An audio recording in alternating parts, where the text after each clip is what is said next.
朝起きて顔を洗う時にもそれが禅になってなきゃいけないし、歩く禅というのもあります。歩行禅っていうのもありますし、寝てやる禅、行画禅とか寝禅っていうのもあってもいいと思います。こんにちは。曹洞宗の僧侶の藤田一生です。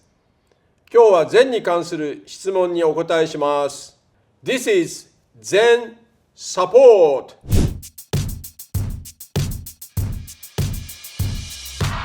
ハリネズミさん。そもそも禅とは何なのかを教えてください。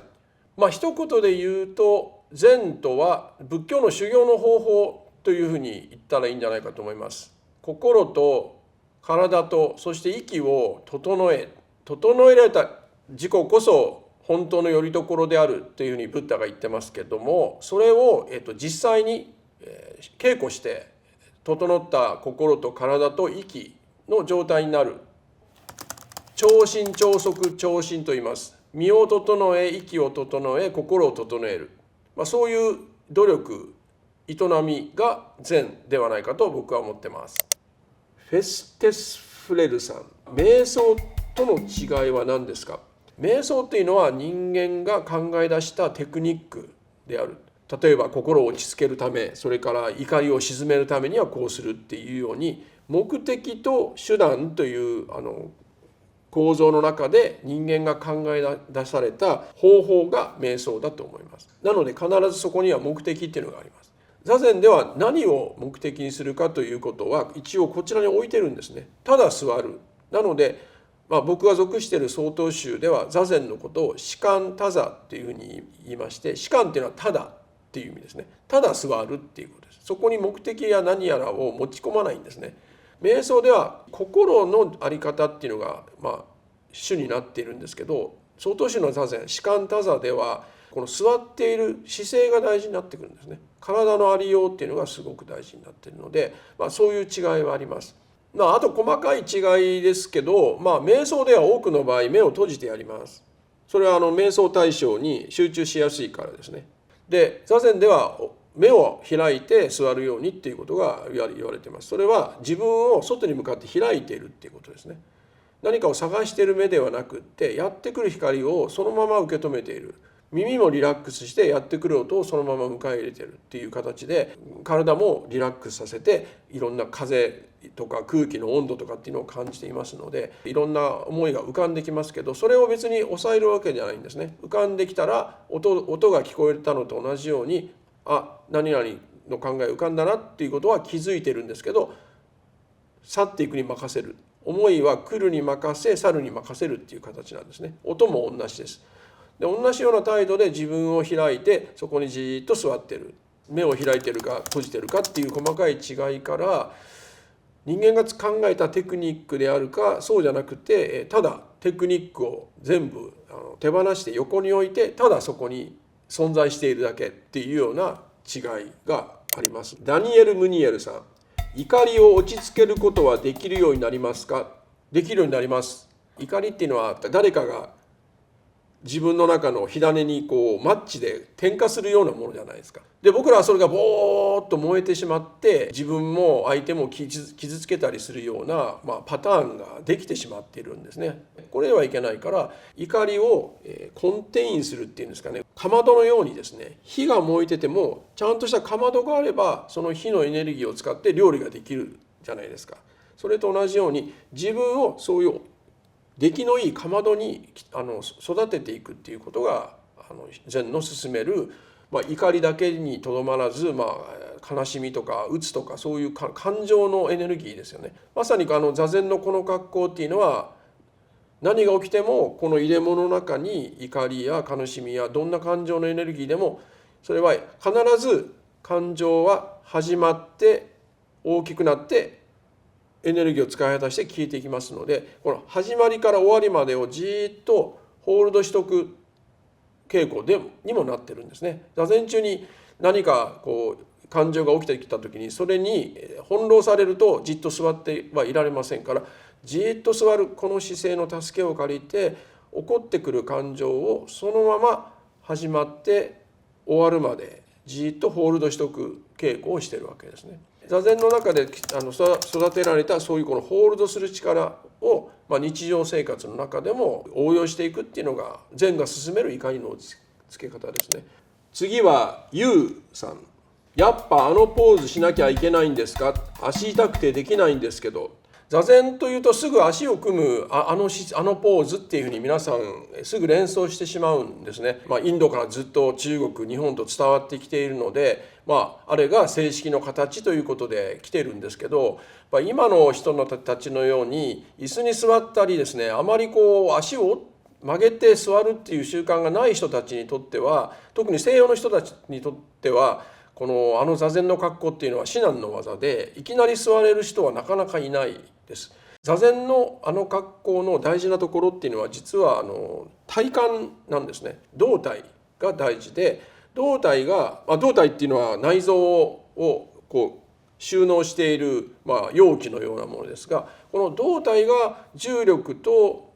仲良くいい関係でまっすぐ立ち上がってるっ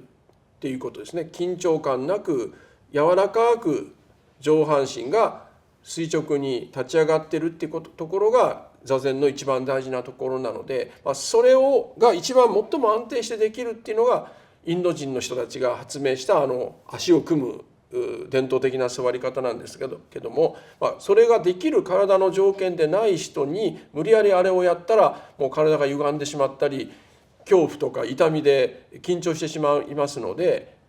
それは避けた方がいい。あのポーズでなくてもいいです。上半身が柔らかくリラックスしてくつろいだ形でまっすぐ立っている、静かに呼吸ができる、そういう姿勢だったら座禅になっていると思います。立ってもできる立禅があってもいいし、それから歩く禅というのもあります。歩行禅っていうのもありますし、寝てやる禅、行臥禅とか寝禅っていうのもあってもいいと思います。禅っていうのはある状態をあらゆる生活の場面で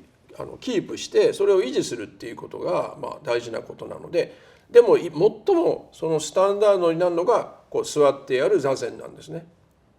虚数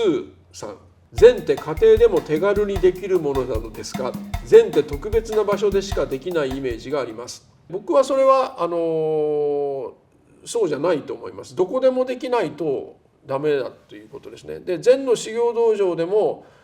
座禅堂でこうやって座ってる時だけが禅なのではなくって、朝起きてから寝るまで、極端に言うと寝る時間も修行だっていうのが禅なんですね。朝起きて顔を洗う時にもそれが禅になってなきゃいけないし、トイレを使う時も修行としてそのトイレで用を足すっていうようなことですので、例えば顔を洗うことが、一生の中で一回しかできない、そういう厳粛な瞬間である。今で流行っている言葉で言うとマインドフルに顔を洗うということですね。で、僕らの場合多分顔を洗ってはいるけどもう次のことを考えているわけですね。あるいは習慣として洗ってるだけでそこに心がないっていうようなことが、よくあることなんですけど、禅って家庭でも手軽にできるものなのですが、手軽にはできない。そこには必ず努力とか、修行の意識が必要ですけど、それさえあればできます。禅は家庭でもできるし、特別な場所でなくてもできます。いつでもあなたが今いるところでできます。こぼれさん。禅問答って何でしょうか？どういうもののことを言うのでしょう？師匠が弟子にの目を開かせる、あるこの枠組みの中でああだこうだと考えていて、その枠をぶち破れないような状態になっている弟子に、その枠をぶち破るための爆薬っていうんですかね、時限爆弾というのか、あるいは相手を激しく揺さぶるために問いを出すわけですね。で、弟子はその問いに常識から答えるわけですけど、それは全て否定されてしまうんですね。その枠組みから出た答えは全て否定される。で、最終的にもうこの枠組みでは答えられないところまで追い詰めるための質問なんですね。で、そこでジャンプが起こって何か目が開ける、視野が開ける。有名なやつは、これは両手が鳴った音だけど片手の音を聞けっていうのがあるんですね。で、弟子の方はこうやって聞きましたっていうふうに言うけど、そんなんじゃダメだって言ってまた追い返されてっていうのをずっと繰り返しているうちに、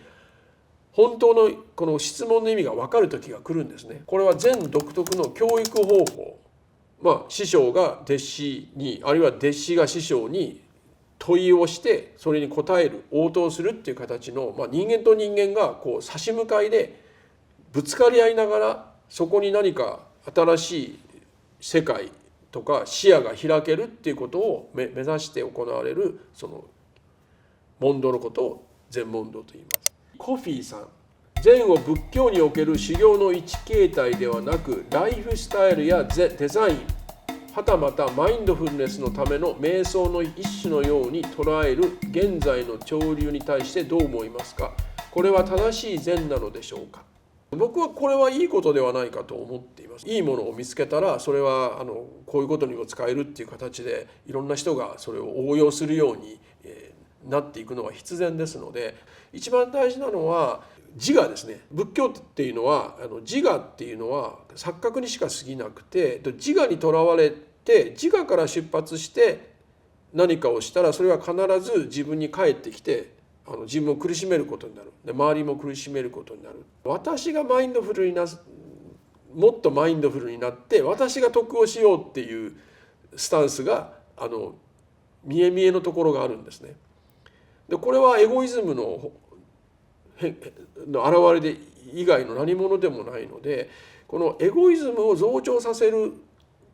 形で禅が使われてはいけないんじゃないか。そこは僕は伝統的なこの禅のお坊さんという立場から見ると、そこは用心しておかなきゃいけないなと思ってますね。禅がいろんな形で応用されて広がっていくっていうのはいいことだと思いますが、気をつけてなきゃいけないのは、それがエゴイズムを増長させることに貢献していたら、それはまずい使われ方なので、そこは気をつけなきゃいけない。皆さんありがとうございました。何かのお役に立てれば幸いです。